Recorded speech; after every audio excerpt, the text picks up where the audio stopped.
Hello guys, today I'll take you through how we got our flight tickets from India to Russia. Yeah, when you are traveling abroad, one of the major expenses are the flight tickets. Since we already said that we are in a tight budget. We were trying to look for cheaper flights. So when we started our research a year back, everything was very expensive, like Qatar Airlines and Kuwait Airlines. All these were like exorbitant prices, nothing less than 70 to 80,000. So we thought that whether it's going to be possible or not, and then we got some crazy ideas of traveling to taking a flight to Ukraine, and then because flights to Ukraine are cheaper, and then by road travel to Russia. So all these were like totally useless plans, so we dropped them. And then I did some online research and realized that when you are traveling abroad, it's best to buy tickets between cities which has bigger airports. So initially when we were looking for flights, we were looking for flights from I'm from Kolkata, and my friend is from Vijayawada. At the moment he's staying in Vijayawada, so we were looking for flights from the city we are living in, so from Calcutta to directly St. Petersburg or to Moscow. So all these flights are very expensive. So then we started looking for flights between bigger airports. Then we changed our plan and we started looking from Delhi to Moscow. So then we came across a flight called the Aeroflot, that is similar to Air India of Russia, is the flag bearer airlines. Aeroflot is very cheap. So a return flight from Delhi to Moscow is approximately 22 to 23,000, and it's a direct flight. So it's just 6 to 6.5 hours, and you will reach Moscow. And yeah, that's it.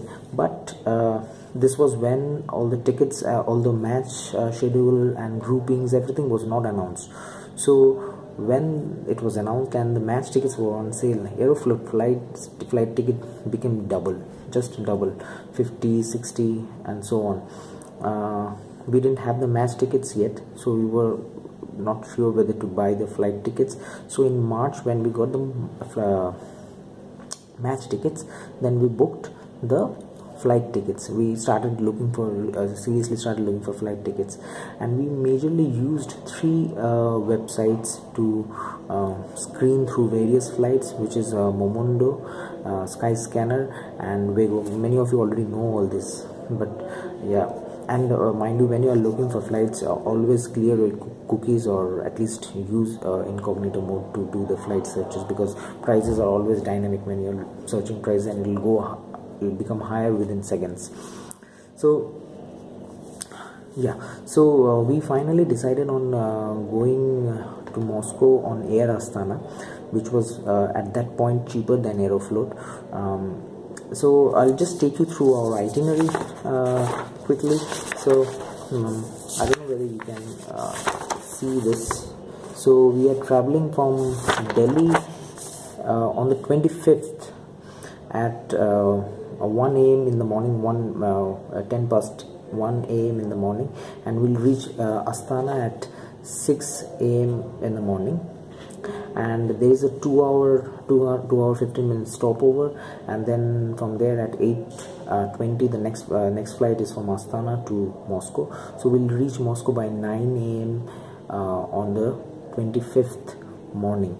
So that is the outbound flight, and the inbound flight is on the 10th of July at 10:30 in the 10:30 at 10:30 in the evening, and we'll reach Astana at 4:45. And this is the worst part. There is a 15-hour stopover, and 15 and a half hour stopover basically, and then we are taking another flight from Astana to Delhi on the next day. So that is so we'll reach India on the 12th. We'll start on the 10th from Moscow, but we'll reach India on the 12th. So that is basically our itinerary. It's not too bad, but the 15-hour stopover would be a pain, I know that. But yeah, when you want to save money, you got to do this kind of jugglings. So this is what we paid for.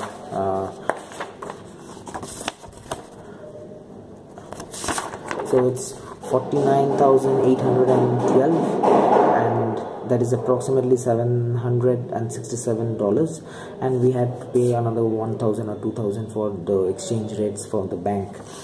And that is it from our from the international flight end. And I got a return ticket from Calcutta to Delhi for another 5,300. So total expense for flight from Calcutta to Moscow and Moscow to Calcutta is approximately 31 to 31,000 and a half. So that is how we got our tickets. I think it's pretty cheap considering it's peak time, and World Cup people from all around the world are traveling, and this time many people from India is actually going to see the football World Cup. So that is all for today's video. I think it will give you some idea on how to buy tickets for international flights. And thanks, stay tuned. We'll get back to you with more videos on how we got the tickets and match tickets and accommodation shortly. Thanks, bye.